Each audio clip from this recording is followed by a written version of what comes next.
Hi all, thank you so much for joining in with my February plan with me. For February, I kind of chose a color, a theme that I'm not really familiarized with or I like a lot because the color that I chose is out of my color palette, the one that I have created for myself. But at the same time, I wanted to kind of explore and kind of widen my taste. So that's why I went with this color really blindly. I just saw it, I did not give two thoughts, I just took it and I started this thing. To be honest, the first time I did it, it kind of did ick me a lot. Whenever I saw it, I'm like, this does not give me the right feeling.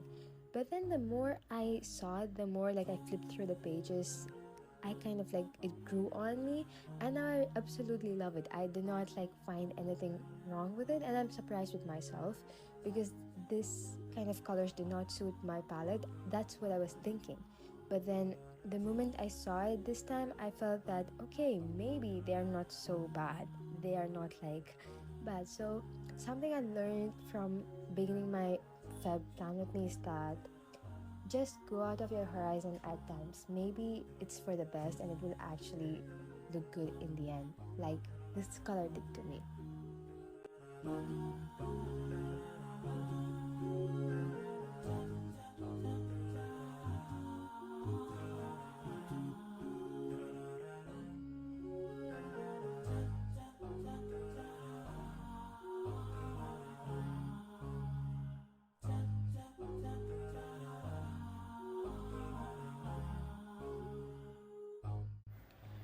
Next up, I am having my calendar page. So for my calendar page this time, I am going the same as the last time. For January, I had this box shaped calendars, pretty wide boxes, I would say, and it was actually really useful for me. I spent most of my time in my calendar page because I had everything perfectly laid out, and it really helped me a lot too. I felt the size of the calendars, everything was perfect, so I'm going with the same one this time. And you can see I'm having the same stuff below, like I have the same three boxes below where I'll be putting goals, tasks, and notes. So this time I just felt the last time my notes box was not enough because I felt it was way too small for me, and the notes box eventually became my brain dump on Jan. So I just thought, okay, maybe let me just make this notes box a bit bigger and make it like a brain dump, aka notes box, or just a place where I can write down whatever thought comes to my mind. I usually have a separate notebook for that where I write down my ideas, my thoughts, and random things. Sort of a very shabby BASB, building a second brain kind of a thing, but not like a proper one. So because of that, I had a few thoughts which I want to take down on my bujo. It was something related to the dates or the calendar. So due to that, I just made the box a bit wider this time. So that's that for my calendar.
Now I am having my gratitude tracker and my habit tracker with another big box which I am going to dedicate for my college.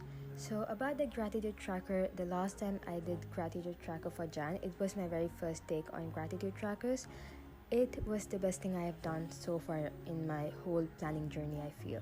Because when I had a bad or a shabby day and I came down to my bujo to write something, I was forced to write a good thing of that day, something I was thankful for.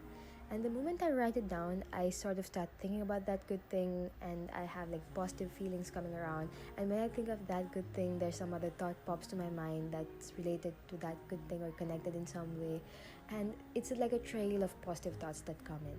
So I eventually forget that it was a bad day, and that one line just made that day's outcome and outlook very positive for me. So this time for this month, I'm not only having a gratitude tracker, which is only for the days of the month, but I'm also having a few additional. I'm just having AAA below. So these are like some days I have more than one thing that I want to be grateful for and I want to write it down. So I'm just having a few additional lines where I'm just going to take note if I have any additional things that I would like to be grateful for on that particular day. Then coming up, I'm having my habit tracker.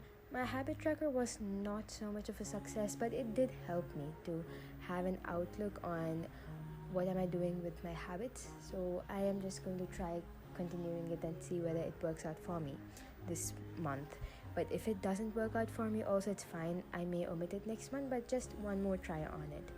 Lastly, I had this huge space left and I honestly had no idea what to add in there. I was very confused on what like to add in it and all of that.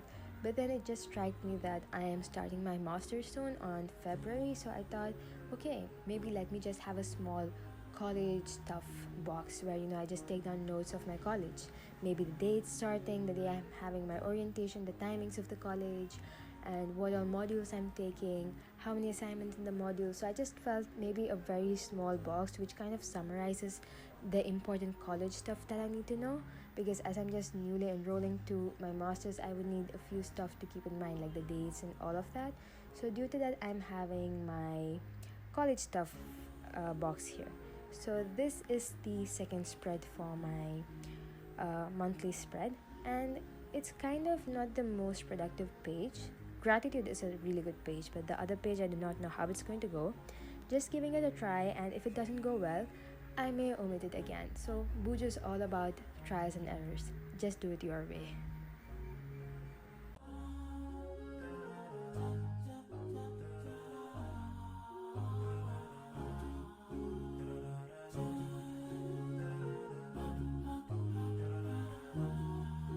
Now I'm having my weekly spread.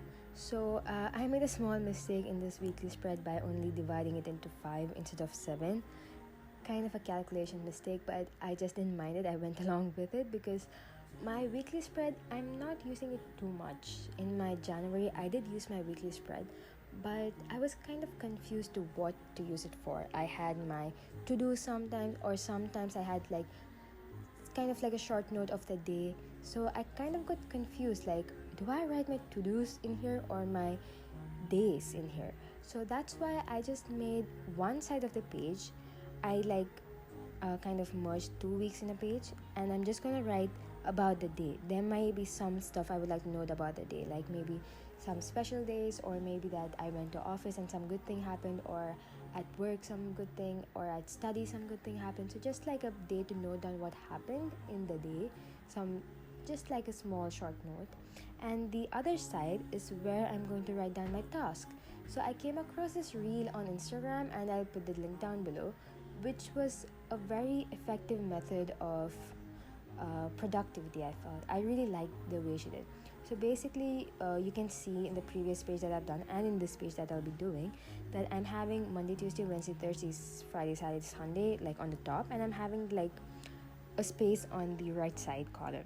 So there I'm just going to write down my task. So basically the reel told me to write down my task and put a dot on the day of the week I would like to complete it on. And now if I completed it on that day, just to cross on that dot.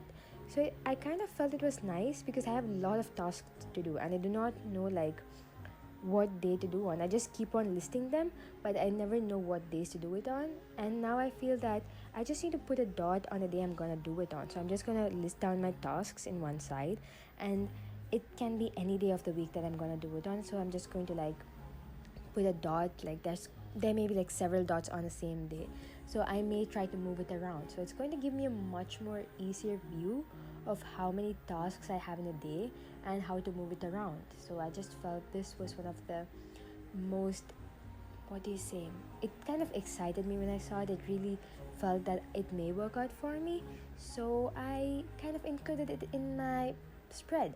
So I'll give you an update on how it works out in my next video, but hopefully it works out well.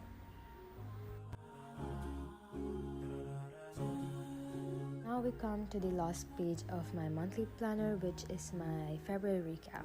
So I'm not having anything big here, any major changes, nothing. It's all the same. Just maybe the size of the boxes are getting a bit bigger or smaller, but everything is just the same because when I was doing this plan, I did not reach the end of the month. So now, after reaching Jan's end, only I will know. I am near Jan's end now, so once I fill it up, I'll know whatever I need or not. So I may not be able to implement it on February, but I will implement it on March and see how it goes from there. So I'll give you an update on how my recap page went on my March update, hopefully.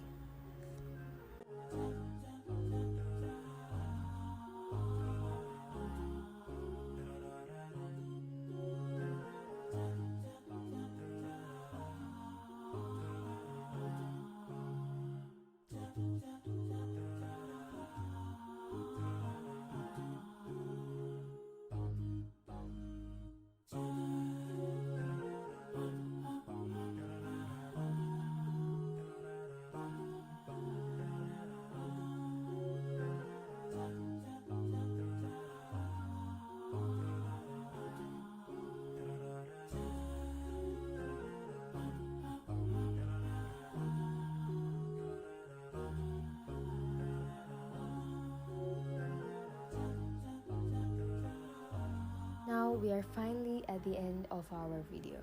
Thank you so much for everyone who tuned in on this video and stayed so far. It really means a lot to me, and I hope that new stuff that I've implemented and old experiences that I've shared helps you in your planners and in your life too. Thank you so much and take care.